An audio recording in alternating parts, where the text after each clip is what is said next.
As the countdown begins to mark the end of the weekly briefings by the Presidential Task Force on COVID-19, Nigerians may have to begin counting down the days until the possibility of a second wave of the COVID-19 pandemic. We may well be at the verge of that second wave of this pandemic. In the past 24 hours, we have had 474 confirmed cases and 2 fatalities, with an indication that this week's figures will be higher than last week's. In a summary, the PTF chairman, Boss Mustafa, notes that there was an uptick in 23 states. 12 states, including Sokoto, Osun, Edo, Nasarawa, Kwara, Delta, among others, had a 100% increase. By implication, Kaduna, Lagos, and the FCT have recorded alarming levels of case count. States that have not reported a case in at least 1 week are Abia, Adamawa, Ebonyi, Cross River, Ondo, Niger, and Yobe. One assurance we wish to give is that any vaccine that will be approved for Nigeria will be endorsed by the World Health Organization and must be certified safe for Nigerians to use by our research and scientific bodies. The PTF is also looking to advance a compelling case for the procurement of COVID-19 vaccines within the budget as it plans to roll out 20 million doses in 2021. It's good to set aside, to speak with the National Assembly to set aside a certain amount. Not that we know exactly what it's going to cost, but to have something to start with when the need comes. I want to start with at least 20 million doses, which are expecting from the COVAX facility to cover the mostly those who are, beginning with those who are working in the health sector.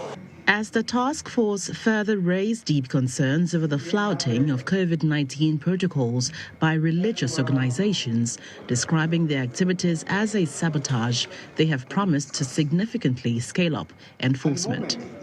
In 2 weeks, the PTF is looking to submit its final report to the president. Gloria Umezuke, Channels Television News.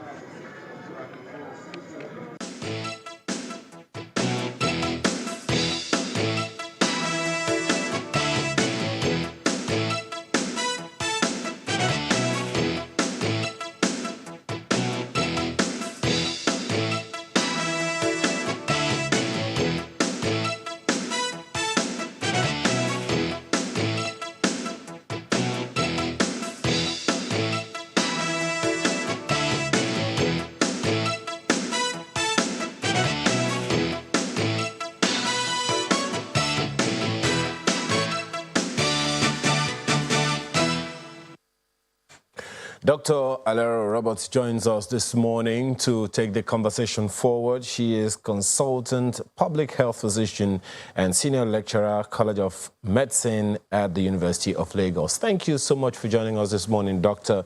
Well, definitely so many people are concerned about this possibility of a second wave with so many cases coming up, from time to time. We've undulated from between 300 to 300 plus to 500 plus to 600 plus to 700 plus as over the past 24 hours. Just as you heard, the minister said about more than 400 plus cases have been recorded. The first question that one would want to ask is, we thought we had this, under wraps. What are the factors that are responsible for this new spike?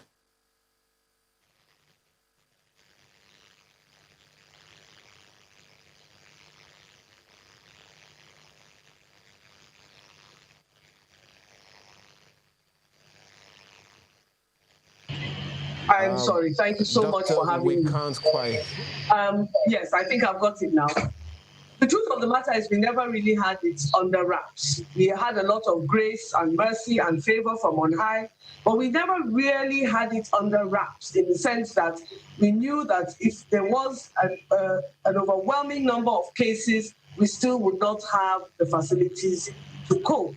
The problem problem that we did have, and which the PTF had realized and everybody knew, was that the twindemic of the impact on the economy was far more serious than the awareness that the population had about the severity of COVID-19 disease in and of itself. So that we're having a second wave is not unexpected, because once there'd been an opening of the economy in the sense that there was, this was going to happen. Once people stopped paying attention to the very simple public health interventions that are extremely effective, this was going to be the outcome.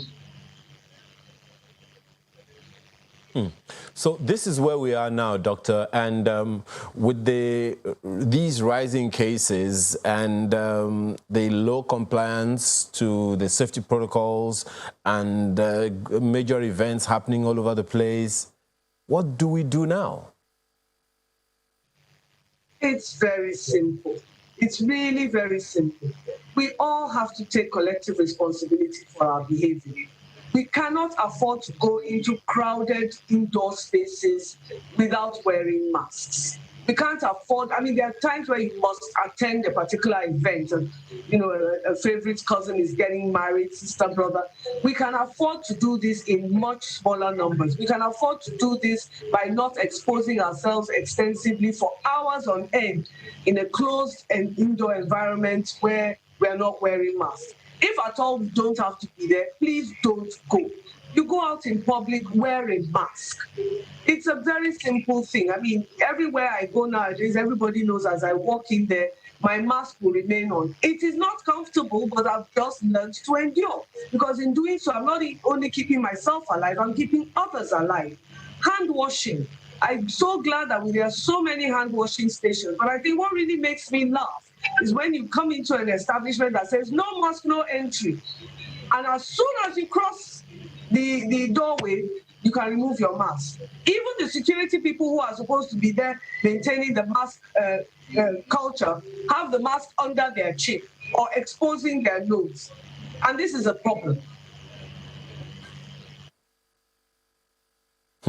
Well, Dr. Roberts, there are so many issues to look at in this matter. You've talked about the twindemic. That's a first for me, and that's definitely something a number of people would also take away from this program. But before we go, we just take a message, and when we return, we'll look at some other solutions that people need to take responsibility themselves, the vaccine and the things that we can do within our nation to stem the tide and keep ourselves safe.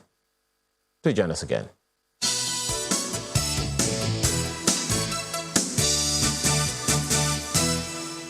Well, Dr. Alera Roberts is still with us this morning. Well, Doctor, so many things to consider here. You've talked about the economic angle of the epidemic, but then there is the governance, for which, of course, the government couldn't stop working. That is why, unfortunately, or rather incidentally, the Lagos State governor is taking treatments for the virus now. The Kaduna State governor, we hear, is in isolation after possible exposure, beg your pardon. The SGF in Lagos and the governor's wife, they're also in self-isolation for fear of possible exposure and things like that. So the balance here, that is the challenge. How would you propose, as a medical doctor, that we achieve this balance? Keeping governance going and at the same time maintaining all the things that we need to maintain. We had done it in the lockdown months, in the earlier part of the year between April and July. Working from home became the new norm. And, at that level of governance, they have the facilities to be able to achieve that very, very easily and quickly. I know it got boring and everybody got very tired and, we yearned for the in-person contact again. But we came out of it probably too soon. These are the consequences that we're seeing. And now we're hearing about the governor of Lagos State and the governor of Kaduna State, two people I admire very greatly, I must add. But the issue is that those are the ones we're hearing about. What about the masses that we're not hearing about, who are also getting very ill and can't afford the level of health care that the people in government can afford? And this is the reason why we keep talking to the community, we keep talking to the grassroots, and we want to be able to mobilize all the grassroots healthcare workers, the health educators, the health promoters who know the community members, and encourage them to keep up with the non-pharmaceutical interventions, to keep up with the public health interventions. It is not, this is not a sprint, it's a really long marathon. And the problem is that people are getting sick and don't have the resources anymore to access healthcare. So we have to continue to use what has worked for us excellently, and these are the public health interventions. Service interventions were a concern to the chairman of PTF COVID-19 as well, when he said he didn't even know that we had such a deficit in public health infrastructure, especially at the primary healthcare level. And then a number of the talk, the number of people might be raising is, shouldn't we have scaled up capacity, knowing that, the kind of challenge that we would have and the kind of population that we have, given also what you've referenced, which is the poverty level. Now, if we look at our infrastructure at the primary healthcare level, do you think we even have what it takes even now to contend with the issues? We certainly do not have what it takes now. We have a major opportunity that we can leverage on. And I think the national coordinator of the PTF had mentioned this, Dr. Sani Aliu had mentioned this. We had amazing coordination with the private sector and the PTF for the emergency COVID response. This is an opportunity we can leverage on again to make sure that we get private sector involvement in renovating and restoring and revitalizing the primary healthcare sector. It's an amazing opportunity and one that we should take. There's no doubt that we need the community healthcare workers. There are so many cadres of them that we can leverage on, because the important thing is to get the awareness and the education of what to do down to that level. If we can get the community to keep up with the non-pharmaceutical interventions, the mask, and get them to understand why it needs to be done, and get them to understand the science behind what we are doing, there's a lot that we can gain from that. And then revitalizing our primary healthcare structures is not that difficult once we have political will to leverage on the public-private partnership, a policy that has been put in place since 2005 and 2006. And this is something that I think that we really have an opportunity to maximize and leverage on and really get the primary healthcare sector up to speed. Well, from what many people may have observed, and perhaps you as well, the challenge is usually not with us starting a great idea. The challenge is being able to maintain them. How did the primary healthcare sector, infrastructure degenerate over the years for so long and weren't paying adequate attention? Given that this is where we are now, and we indeed take that opportunity and revamp the primary healthcare sector and, improve the infrastructure, what do we need to do to ensure that we do not have the same level of degradation? Because just as you know, and as you have emphasized or highlighted, that is where we have a significant number of people in the population. So can I draw a parallel to the telecommunications industry? Remember, there was a time when NITEL was the only one in charge and you had to get it there to get a telephone line. Then GSM came on board at a very expensive rate. Now what do you have? You've got GSM all over the country in the hands of everybody. Yes, it's being used largely for good. And yes, there are some criminal elements involved. But the point of the matter is that if you get something down to the grassroots, it has an opportunity to grow organically. We can do the same thing. Right now, we've got tertiary healthcare at a very expensive level, and that's the only one that federal government really invests in. State governments are expected to do the secondary health level, and then local governments, the weakest arm of government, is expected to do primary health care. How does that work? But if local government chairmen really want to help their people, they've got the opportunity to partner directly with private sector organizations to do that. I know a couple of states where this is happening or is about to happen, and we're very excited at the prospects of it. I can't mention names, of course, but it's going to happen. And then when people begin to see that organic growth, when people begin to see the immediate opportunities of taking collective responsibility for their own health, then that can change things a lot. Well, that's a good one, there, Doctor. But, at this moment, we still have a situation on our hands where we have to ensure that the larger number of the people are not at risk and do not run contrary. A number of people have also talked about, look, these COVID-19 protocols, safety protocols that have been proposed, people are not abiding by it. And you have also cited an example where just as you cross the threshold of any major building or any building at all, it's right there. People just remove the mask and continue like nothing has happened or, anything like that. So are you in any way thinking that there should be an enforcement mechanism of the COVID-19 protocols? How should we go about that? It's a very difficult thing to say because I really don't like the use of the word enforcement, although I know that sanctions need to be applied when people do the wrong thing. But I think, here it has to be continuing to encourage people to take responsibility for their own well-being. Once people begin to, and a lot of it stems from understanding the science, understanding and educating people as to why this is such a good idea. Every time I sit down and I have the opportunity to explain that if we can reduce the transmission of this virus to zero, we will actually kill the virus in our community.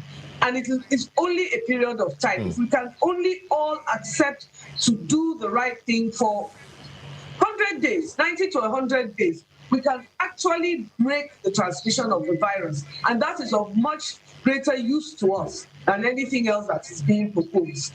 Because we don't have the finances really to do anything more.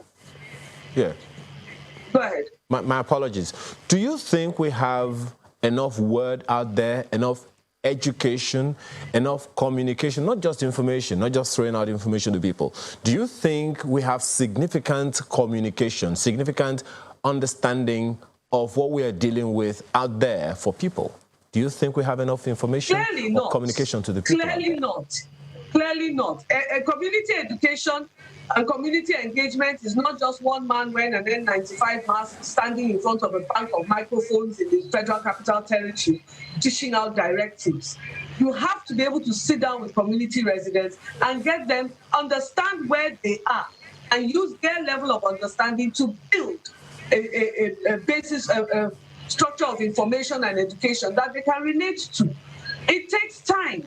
This was one of the things that the COVID emergency response accepted that they had done wrong in the first instance. They had not got enough community engagement, enough community mobilization. This is where we need communicators, such as your good selves, to be able to go down to the grassroots and speak to the people in a language they understand, using rationale that they can relate to get them to understand what it is that is trying to be achieved. Because once that negative narrative goes out, that this is just a government-sponsored initiative to chop money, it's very difficult to disabuse people's minds of that negative connotation.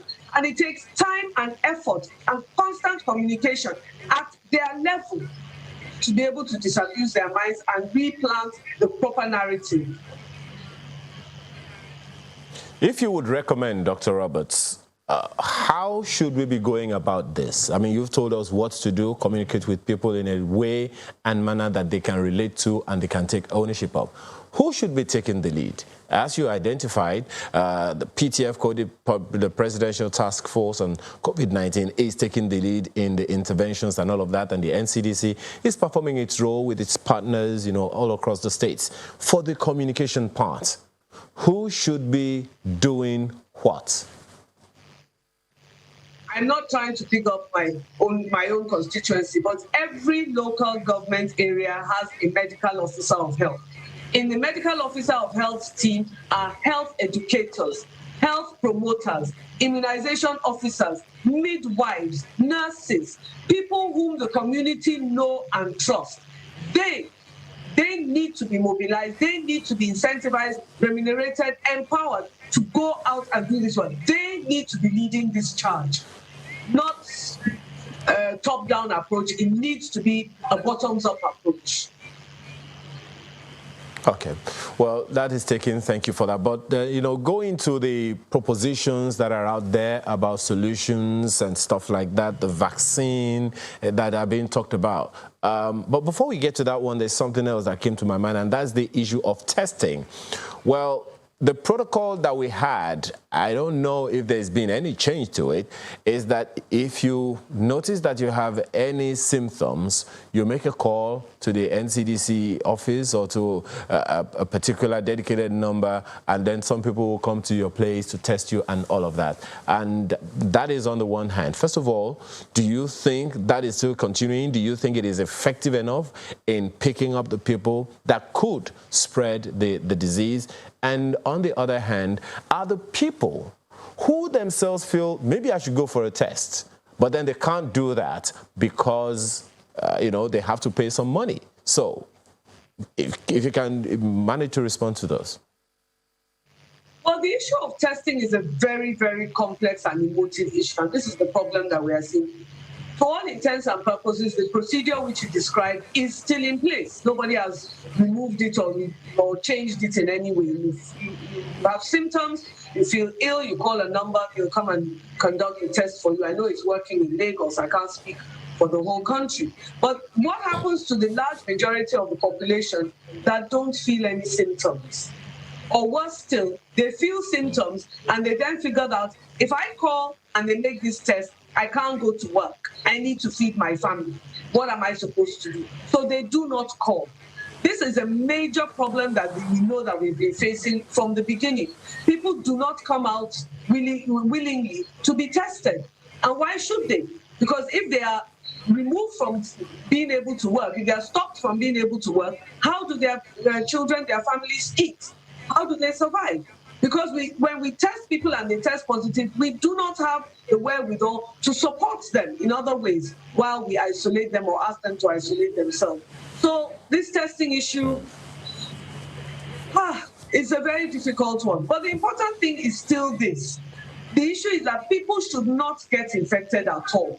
If we can strengthen that which we know we can do, the primary prevention, then we don't have to really worry so much about whether we are testing enough or not testing. We are definitely not testing enough, definitely. But the logistics involved in testing enough are rather beyond what we can cope with right now, both financially, psychologically, and emotionally.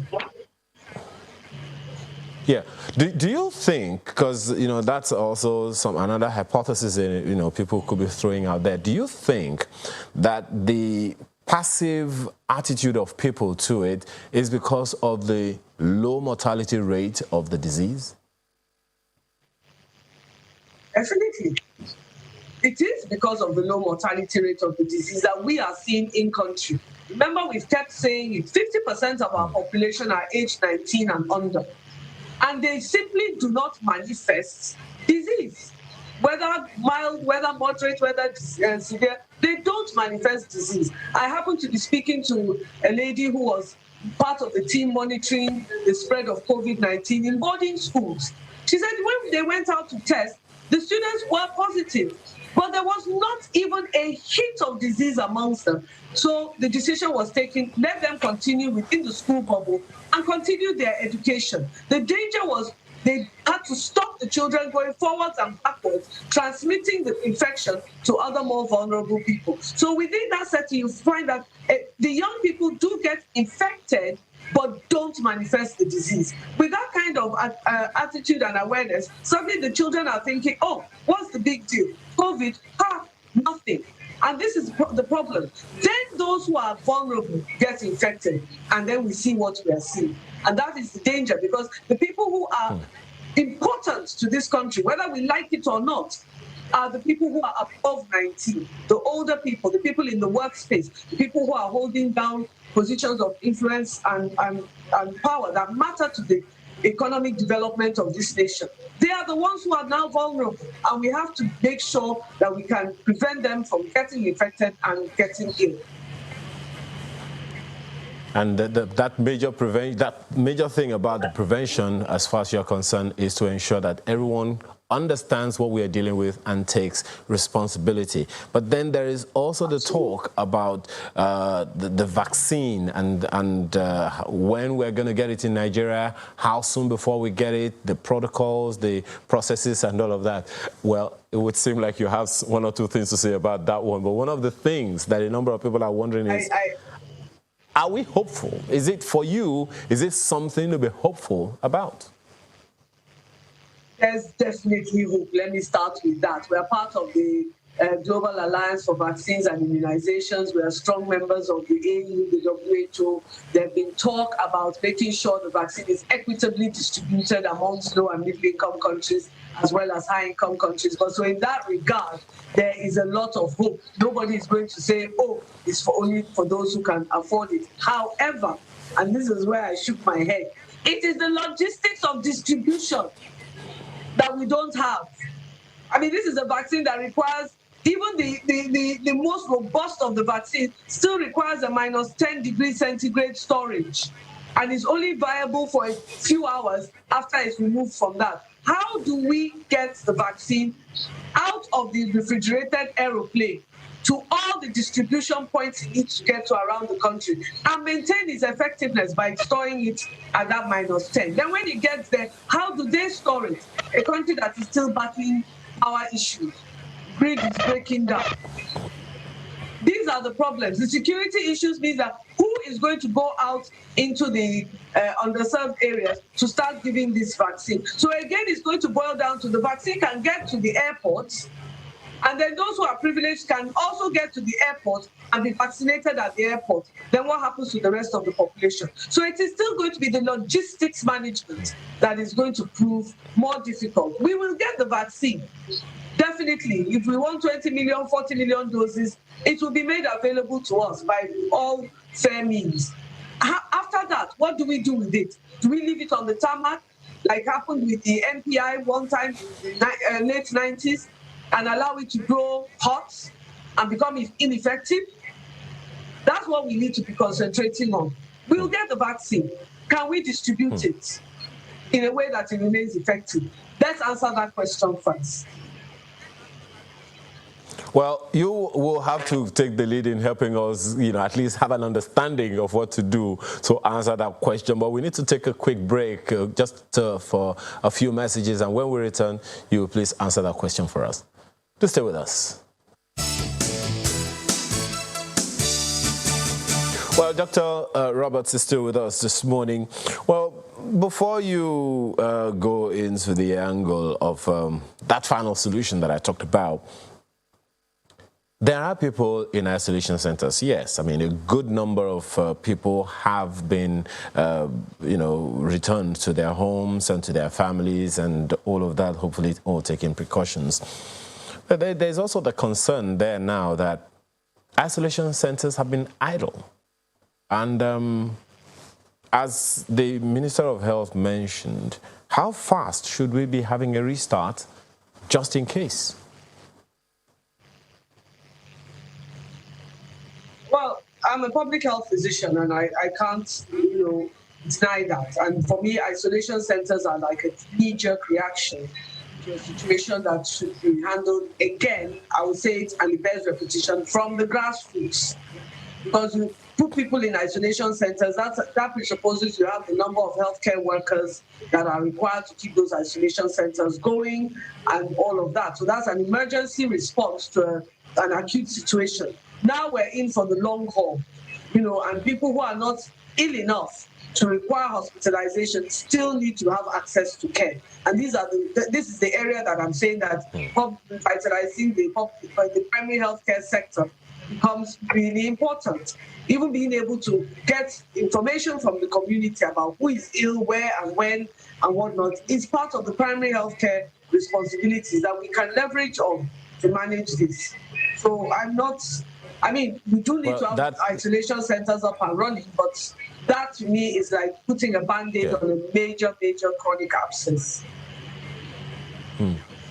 Well, what you just mentioned now also reminds me that we've tested a little over 484,000 since all of this started, compared to South Africa that has tested millions, and that is in the same Africa. So, and you have also talked about, testing, the way, we have gone about it or have not gone about it, but looking forward to the solutions now, just as you said the other time, we need to scale up capacity to be able to store the vaccines when they eventually arrive, so that the hopes that you talked about are not dashed. What should we be doing in preparation? I cannot answer that question. There are people who specialize in logistics management, and they need to be consulted. I don't think it is difficult, because I look at foreign news and I see there's a major company, whose name, of course, we shan't mention, who has been significantly mobilized even before the vaccine received full approval for use. But we're mobilizing and putting into place storage units in different hubs around the country. That company happens to be in Nigeria as well. They have the expertise in moving sensitive stuff around the world. We need to be talking to them. Like I said, we have a great opportunity to leverage on private sector participation, and we should use it. We shouldn't be shy or proud or think of how we're going to make our own little out of it. We should actually engage public-private partnership policy and get them involved in how to move this stuff around the country.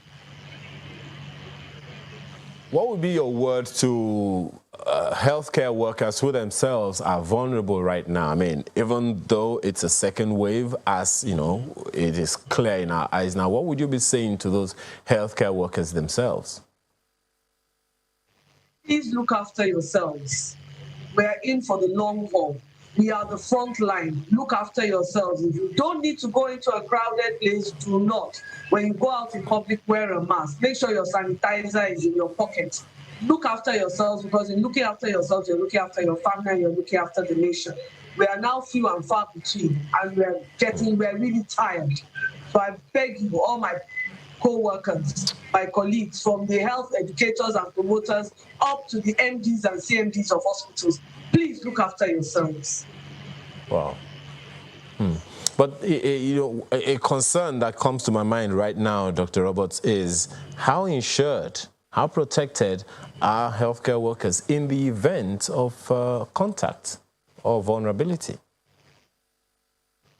To be honest, we are made to be insured. So everybody has to have their health insurance, and if you're working in a formal work area, invariably you're going to have some insurance. The problem isn't the insurance. The problem is access. The problem is availability. The problem is effectiveness of healthcare. There's no point having an insurance if I can't get to a hospital that has what I need to make me get better. That is going to be the problem. I was trying to admit a patient the other day, and the doctor who would have admitted him was away on leave. That is the problem. Well, we have to thank you very much, Dr. Alera Roberts, consultant public health physician and senior lecturer, College of Medicine, University of Lagos, who joined us virtually. Thank you for all that you are doing for us in our nation, and God be with you.